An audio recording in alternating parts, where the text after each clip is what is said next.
నారాయణ నమస్కృత్వ నరం చైవ నరోత్తమం దేవీం సరస్వతిం వ్యాసం తతో జయముద్రయే.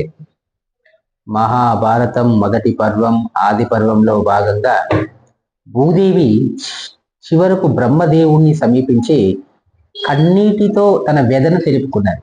బ్రహ్మదేవుడు దేవతలను వెంటబెట్టుకొని క్షీర సాగరములో నారాయణునికి నిలయమైన శ్వేత దీపమునకు వెళ్ళాడు. దేవతల ప్రార్థనను ఆలకించినటువంటి మహావిష్ణువు బ్రహ్మదేవుడి హృదయంలోకి ఒక సందేశమును ప్రసారం చేశాడు. భూభారమును తగ్గించుటకు త్వరలో తాను అవతరించేదనని వారికి హామీనిచ్చాడు. భగవానుడు తన కర్తవ్య నిర్వహణలో తోడ్పడుటకు తన సేవకులైన దేవతలను కూడా ఈ భూమిపై అవతరించమని ఆదేశించాడు. అట్లు ఆదేశించబడిన దేవతలు క్షత్రియులుగా మానవ రూపంలో భూమిపై వెలిశారు. కొందరు ఈ విధంగా దైత్యులుగా వచ్చారు.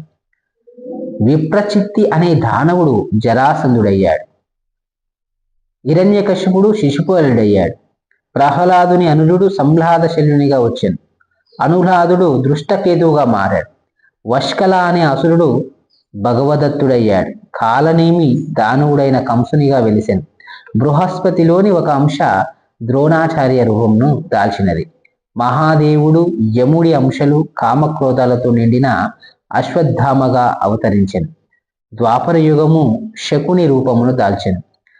మరుద్ఘనముల అంశలే సాత్యకి, ద్రుపదుడు మరియు కృతవర్మ. యమరాజు విదురునిగా అవతరించాడు. పవిత్రత మూర్తి భవించిన పాండురాజుగా మారాడు.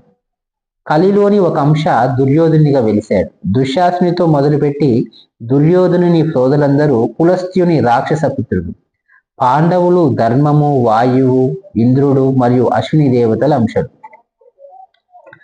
అగ్నిలోని ఒక భాగము దృష్టద్యుమ్నిగా జన్మించాడు. శిఖండి పూర్వము ఒక రాక్షసుడు.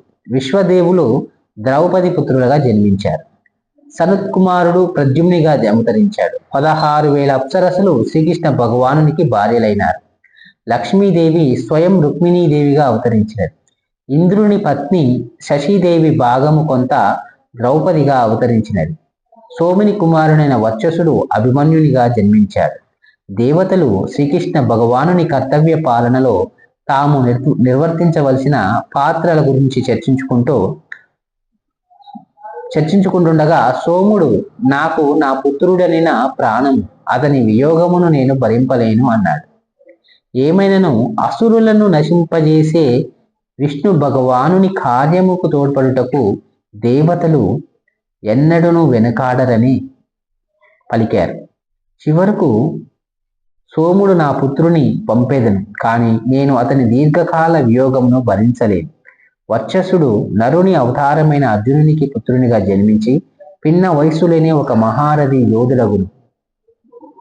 అతడు తన 16వ ఏట శాశ్వత కీర్తిని ఆర్జించినట్లుగా ఒక గొప్ప విరోచిత కార్యాన్ని పూర్తి చేసుకొని వెంటనే నా వద్దకు తిరిగి వచ్చును.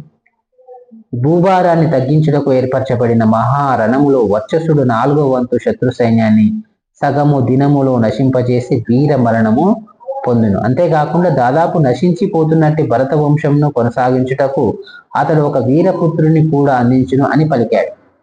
వైశంపాయనుడు దేవదానవుల అంశాలతో పుట్టినట్టు వారి గురించి జనమేజయునికి వివరించి పిమ్మట కురు వంశ విస్తారమును కూడా ఈ విధంగా తెలిపాడు.